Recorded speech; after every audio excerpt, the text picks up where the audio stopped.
तो हेलो बच्चों, मैं तापस कुमार सिंह, स्वागत है आप सभी का इस वीडियो में। इस वीडियो में आज हम लोग देखेंगे कक्षा 8 का गणित प्रश्न वाले 2.2 का क्वेश्चन नंबर 1। तो बच्चों पिछले वीडियो में हम लोग जो है क्वेश्चन नंबर यानी कि उदाहरण 9 तक पूरा कंप्लीट कर चुके हैं, ठीक है। और अभी देखेंगे क्वेश्चन नंबर 1 को। क्वेश्चन नंबर 1 में क्या बोला गया है पहले पढ़ के देखते हैं। तो इसमें बोला गया यदि किसी संख्या के आधे में से 1/4 घटाया जाए तो 1/8 प्राप्त होता है, ठीक। इसमें बोला है, फिर से पढ़ते हैं। यदि किसी संख्या में से किसी संख्या के आधे में से 1/4 घटाया जाता है, ठीक है। तो पहले क्या करते हैं, जिस को हमें फाइंड करना है ना, ज्ञात करना है, उसी को मान लेते हैं। पहले हमें संख्या ज्ञात करना है तो संख्या मान लेते हैं कि माना अज्ञात संख्या बराबर कितना है, x है, ठीक है। माना अज्ञात संख्या x है और बोला गया है कि किसी संख्या के आधे में से, ठीक है। तो अब प्रश्न से करते हैं, प्रश्न से इस संख्या के आधे में से, आधे का मतलब क्या होता है, इसमें देखो अगर 6 है तो अगर 6 का आधे करना तो कितना होगा, 6 का आधा 3 होगा ना, 6 का आधा 3 होगा। मतलब कि इसको हम लोग 2 से भाग देंगे तब 3 आएगा ना। अगर बोलेंगे 10 का आधा कितना होगा, 5। कब होगा आधा, 2 से भाग देंगे तब। तो हमें x का आधे में से 1/4 घटाना है। तो x का आधा बोला है ना, x का संख्या के आधा, तो संख्या हम लोग का x है, उसका आधा कर लिए। क्या करना है, 1/4 घटाना है। x का देखिए संख्या का आधे में से 1/4 घटाया जाए 1/4 घटाया जाए तो क्या प्राप्त होता है, 1/8 प्राप्त होता है, 1/8। अब हमें याद करना है कि वो संख्या क्या है। तो वो संख्या यहां हम लोग x लिखे हैं, तो x/2 बराबर 1/8 माइनस 1/4। x/2 बराबर 8, 1 माइनस, देखो दोनों का एलसीएम लेंगे, 4 और 8 का, तो 8 होगा एलसीएम। एलसीएम निकालना सबको आता है। तो 8 और 4 का एलसीएम कितना होगा, 8 होगा। तो 8 का लाइन में 8 तो एक बार में आता है, तो 1 से जो हर में है, अंश में है, उसको गुणा करेंगे तो 1 ही होगा। फिर 4 से अगर 8 को भाग देंगे तो 2 आएगा, 4 दूना 8, तो 2 से 1 को गुणा करेंगे, 2 1 2। तो यहां पर x/2 बराबर -1/8, ठीक है। फिर x, इसलिए तो इसमें बढ़िया लिखते हैं, -1/8 गुना 2। ये तो पता है, इधर अगर भाग में रहेगा तो इधर क्या होगा, गुना में आएगा। तो आप ऊपर नीचे देखो, इसके नीचे कुछ नहीं तो 1 है, तो ऊपर नीचे तो कटेगा ना, 2 1 2, 4 दूना 8। तो इसलिए x बराबर -1/4, ठीक है। अगर x का मान हम लोग -1/4 लेंगे तो शेष कितना बचेगा, -1/4 कितना हुआ। अब हम लोग एक काम करते हैं, ठीक है, जांच कर लेते हैं कि x का मान हम लोग जो निकाले -1/4 क्या ये सही है, ठीक है। तो जांच करेंगे किस तरह से, देखो x का मान यहां पर है ना, इसमें रखेंगे हम लोग, मान को इसमें रखेंगे। देखो x/2 है, -1/4 है, बराबर 1/8 है। क्या कर रहे हैं हम लोग, जांच कर रहे हैं। जांच तो करना नहीं बोला है, ठीक है, जांच करने नहीं बोला है, लेकिन हम लोग जो है खुद जांच कर रहे हैं, क्या समझने के लिए कि x जो आता है वो है क्या, ठीक है। और आंसर हम लोग का सही है या नहीं, हम लोग ये भी खुद से पता कर सकते हैं बिना आंसर देखे, ठीक है। तो यहाँ पर हम लोग s का मान रखेंगे 1/4, माइनस में 4 होगा, ठीक है। अब यहाँ तुम लोग को समझने में दिक्कत होगा, है ना। तो ये क्या करेंगे, यहाँ पे ये जो x है, क्या हम लोग x को s भी तो लिख सकते हैं ना, जैसे x/2 है, x बटे में 2 है ना, तो इसको तो हम लोग ऐसे भी लिख सकते हैं, ऐसे लिख सकते हैं ना। तो x और गुना 1 x बटे में 2, ठीक है, ऐसे लिख सकते हैं ना, कोई दिक्कत है इसमें। तो एक इधर 1 बटे 2 है, इधर गुना x है, दोनों को गुना करेंगे तो x बटे में 2, तो यहाँ हम लोग वैसे लिखते हैं। तो इधर 1 बटे में 2 गुना x, क्योंकि इसको हम लोग ऐसे लिख सकते हैं, कोई दिक्कत नहीं, ठीक है। तो यहाँ x का मान हम लोग अब क्या रखेंगे, -1 बटे में 4, -1 बटे में 4, ठीक है। चलो गुना करेंगे तो कितना होगा, -1 4 दूना 8, और इधर अच्छा एक काम कर, देखो ध्यान से, हम लोग क्या सही बनाए हैं, देखो इसमें हम लोग का सही नहीं आएगा, देखो -1 बटे में 4 बराबर 1 बटे में 8, तो इसमें कितना हो जाएगा, दोनों का एलसीएम 8 बटे में +3, कितना आंसर आएगा, जबकि इतना है नहीं, इधर है क्या, हम लोग को दोनों तरफ बराबर चाहिए ना, इधर 1 बटे में 8 हो गया, इधर -3 बटे में 8 हो गया, तो मतलब कि हम लोग का जो है ना जो सॉल्व किया वो गलत है, ठीक है। अब गलत कहाँ है, तुम लोग ध्यान नहीं दिया है और हम भी ध्यान नहीं दिए थे। देखो यहाँ जो माइनस में है, माइनस में रहने से बराबर को उस पार ले जाते हैं तो क्या आता है प्लस, तो क्या हम यहाँ प्लस लिए थे, नहीं लिए थे, तो इसमें प्लस लेना पड़ेगा, तो यहाँ पर भी प्लस होगा, तो यहाँ पे कितना होगा टोटल, प्लस में 3 आएगा, ठीक है। अब 3 आएगा ना x का मान, तो इसमें हो जाएगा आंसर 3 बटे में 8, इधर 2 भागा में था, इधर आके गुना 2, ऊपर नीचे कटेगा तो 4, तो 3 बटे में 4 आएगा, ठीक है। अब सही हुआ। अब यहाँ देखो, तो यहाँ पर भी हम लोग को रखना पड़ेगा कि जांच करने के लिए 3 बटे में 4, तो यहाँ पर कितना होगा, 3 के 3 4 दूना 8 होगा, तो यहाँ तो 3, तो ऊपर अभी रहते हैं, देखो दोनों का एलसीएम लेंगे तो 8, ऊपर 3 के 3, देखो 8 क्लास में 8 एक बार आएगा ना, तो 1 से गुना करके 3 के 3 होगा, उसके बाद 4 दूना 8, तो 2 के 2, माइनस का माइनस होगा, तो क्या -1 बटे में 8 बराबर -1 बटे में 8, दोनों तरफ बराबर हुआ, हाँ। तो अब जो है हम लोग का x का मान बिल्कुल सही है, ठीक है। तुम लोग इसको उतारो और उसके बाद हम लोग फिर 2 नंबर देखते हैं, ठीक है। हाँ तो चलो आप देखते हैं क्वेश्चन नंबर 2। तो क्वेश्चन नंबर 2 में क्या कहा गया है, यदि किसी आयत की लंबाई और चौड़ाई का अंतर 5 मीटर हो और परिमिति 110 मीटर हो तो लंबाई एवं चौड़ाई ज्ञात कीजिए, ठीक है। तो ये इसमें पहले क्या बोला है कि एक आयत की लंबाई और चौड़ाई, एक आयत है, ठीक है। तो देखो यहाँ पे, अच्छा पहले बताओ कि इसमें से लंबाई कौन है और चौड़ाई कौन है, ये वाला लंबाई है कि ये वाला लंबाई है, इधर से जो है ये सब जो ज्यादा लंबाई दिख रहा है, जिसकी दूरी ज्यादा है ना जी, तो ये लंबाई होता है दोनों तरफ, जो कम होता है जो छोटा होता है वो चौड़ाई होता है ना। तो यहाँ पे बोला क्या गया है कि किसी आयत की लंबाई और चौड़ाई का जो अंतर है वो 5 मीटर है, अंतर समझ रहे हो ना कि 5 मीटर दोनों में अंतर है।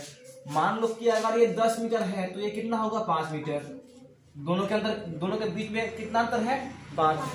अगर ये 12 है तो ये कितना होगा 7 मीटर, समझ रहे हो ना, दोनों के बीच में कितना अंतर रहेगा 5 मीटर अंतर रहेगा, ठीक है। अगर ये मान लो कि अगर ये 50 मीटर है तो उसका चौड़ाई कितना मीटर होगा 45 मीटर होगा, समझ में आ रहा है ना जी। अंतर कितना होना चाहिए 5 मीटर होना चाहिए, ठीक है। और इसने बोला है परिमिति, क्या बोला इसमें, परिमिति का मतलब क्या है, चारों तरफ की लंबाइयों का योग, चारों तरफ जो होता है ना, देखो मान लो कि इसका जो लंबाई है 10 है और चौड़ाई कितना है 5 है, ठीक है। तो उसका चारों तरफ की लंबाई कितना होगा, यहाँ पर देखो 10, 5, 15 और 10, 25 और 5, 30। तो चारों तरफ की लंबाई कितना हो गया 30। तो इसका परिमिति कितना दिया हुआ है, तो इसका हो गया 30 मीटर परिमिति। और जो आयत हम लोग को इसमें दिया गया है उसकी परिमिति कितना बोला है 110 मीटर। मतलब कि चारों तरफ की लंबाई का योग जो है 110 मीटर दिया हुआ है। और परिमिति जो है हम लोग आसानी से निकालने वाला, यानी कि अगर एक लंबाई और चौड़ाई दिया हुआ है तो उसको निकालने वाला सूत्र जो दिया हुआ है ना परिमिति, वो 2 गुना लंबाई जो चौड़ाई होता है। ये सूत्र दिया हुआ है परिमिति का। परिमिति मतलब कि परिमाप, ठीक है, परिधि जिसको कहते हैं। तो सबसे पहले हम लोग करेंगे क्या, यहाँ पे मानेंगे, माना आयत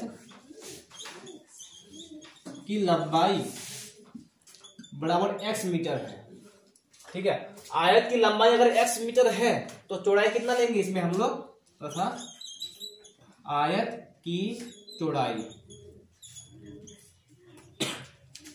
कितना होगा, आयत की लंबाई x मीटर है तो चौड़ाई कितना होगा 5 मीटर। क्या कितना होना चाहिए, अंतर होना चाहिए ना 5 मीटर। देखो बड़ा कौन होगा, लंबाई बड़ा होगा कि चौड़ाई बड़ा होगा, लंबाई बड़ा होगा। तो अब चौड़ाई जो है ना क्या होगा, लंबाई से छोटा होगा ना, तो इसमें क्या कर देंगे -5 मीटर, ठीक है। मान लो अगर x कितना है, अगर x 15 है तो 10, इसका कितना निकलेगा, चौड़ाई का 10 निकलेगा माइनस करके, ठीक है। तो दोनों के बीच में अंतर कितना होगा, 5 होगा। तो ये तो हो गया, हम लोग मान लिए आयत की लंबाई और चौड़ाई इतना है। फिर परिमाप दिया हुआ है 110 मीटर। हम लोग जानते हैं इस बात को, कैज वी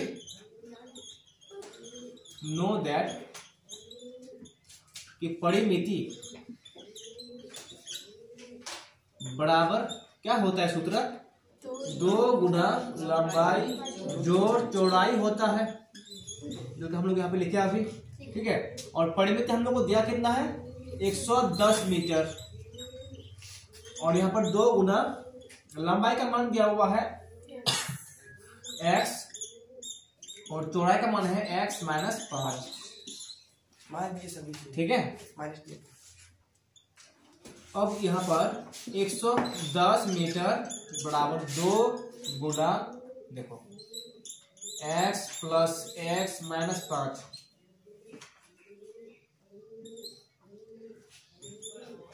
x 110 मीटर।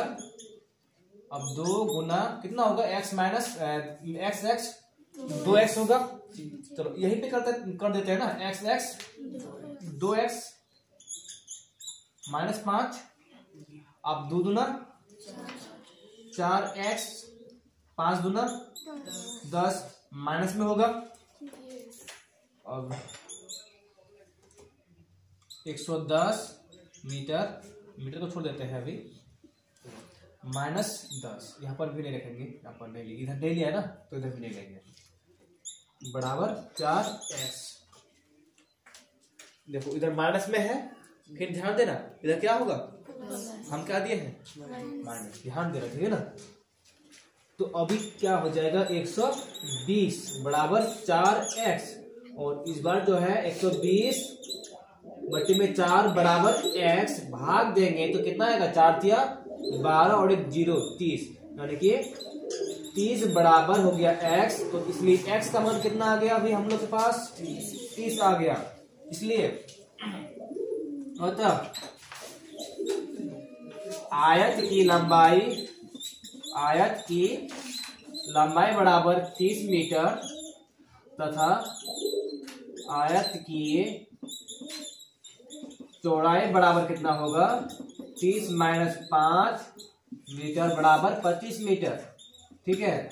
ये हो गया आंसर, ठीक, समझ में आया ना। अगर तुम लोग फिर जांच करना चाहोगे तो कर सकते हो, क्योंकि हम लोग इस पे जो सॉल्व किए वो सही है कि नहीं है, हम लोग जो एस का मान निकाले वो सही है कि नहीं है, ठीक है।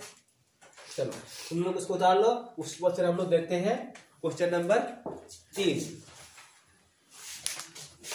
हाँ तो जो अब तो चलो देखते हैं आप क्वेश्चन नंबर 3। ठीक है, तो क्वेश्चन नंबर 3 में क्या बोला है पहले पढ़ के देखते हैं कि चीनी के मूल्य में, चीनी के मूल्य मतलब समझते हो ना, कीमत होता है, दाम होता है। ठीक है, तो मूल्य के कीमत में 25% की वृद्धि होने पर, 25% की वृद्धि होने पर, वृद्धि का मतलब क्या है कि बढ़ा है।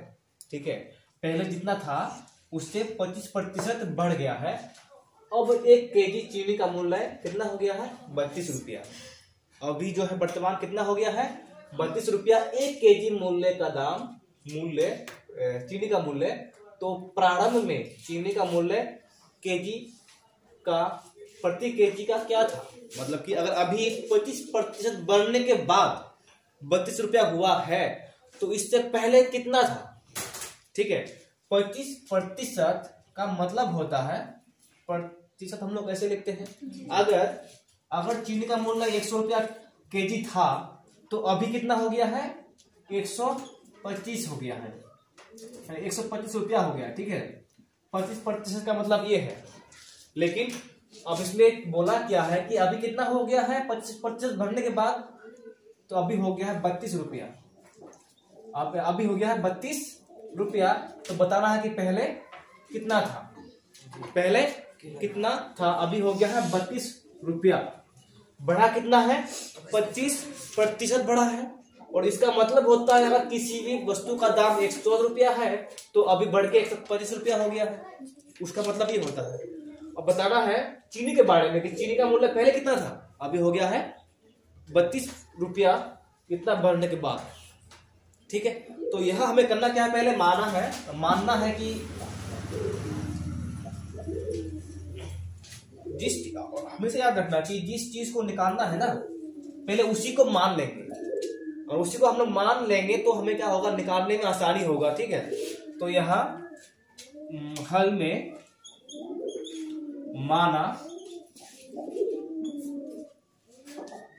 माना कि प्रारंभ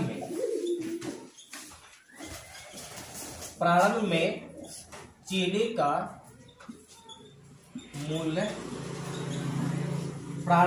का मूल्य, प्रति केजी x रुपया था। कितना था? x रुपया प्रति केजी का मतलब समझ रहे हो ना? प्रति का मतलब होता है एक, प्रति का मतलब क्या होता है? एक होता है। ठीक है, इसमें 1 केजी है या फिर प्रति केजी, उसका मतलब होता है 1 केजी। दोनों का मतलब सेम होता है इसमें। ठीक है, तो यहाँ पर प्रारंभ में चीनी, अब प्रारंभ समझते हो ना? आरंभ का मतलब होता है शुरू में था x रुपया। 1 केजी का मतलब, 1 केजी का मूल्य कितना था? x रुपया। और अभी कितना बढ़ा है? 25% बढ़ा है। ठीक है, तो यहां पर तथा मूल्य में, चीनी के मूल्य में 25% वृद्धि, 25% की वृद्धि होने पर, 25% की वृद्धि होने पर 1 केजी होने पर 1 केजी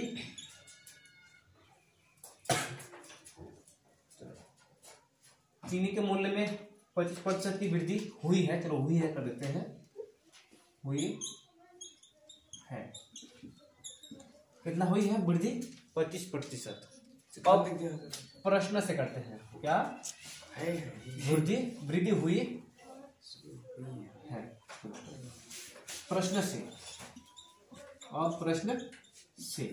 प्रश्न से क्या बोला है?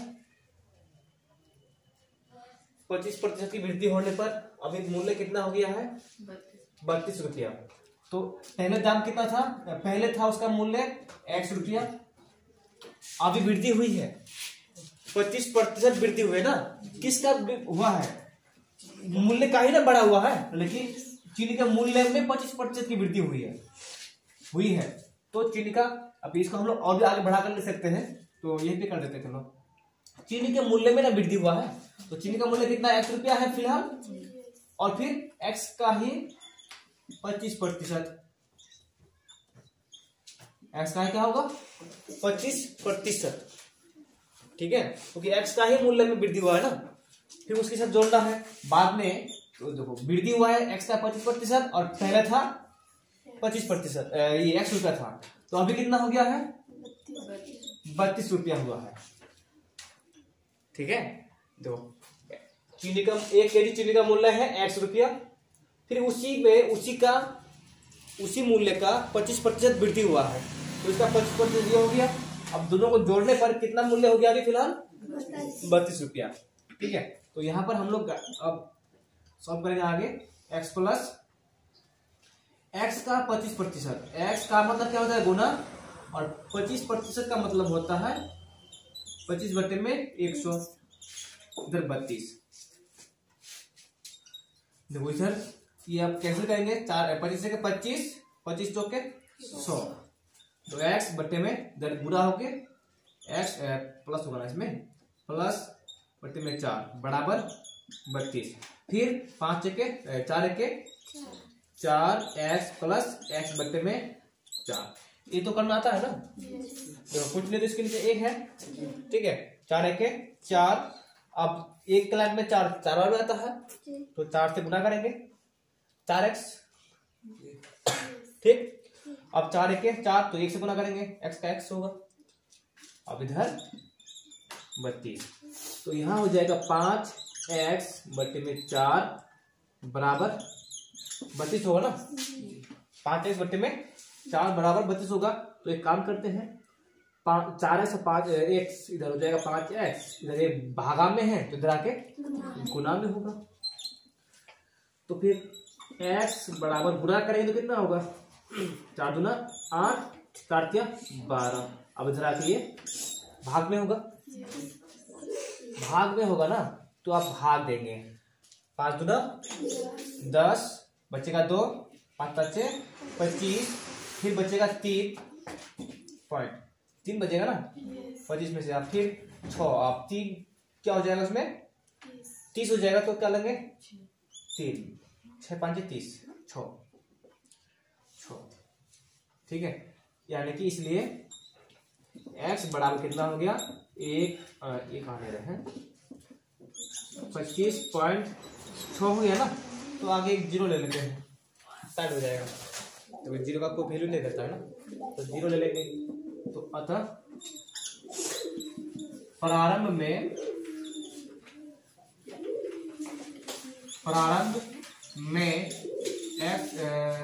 चीनी के मूल्य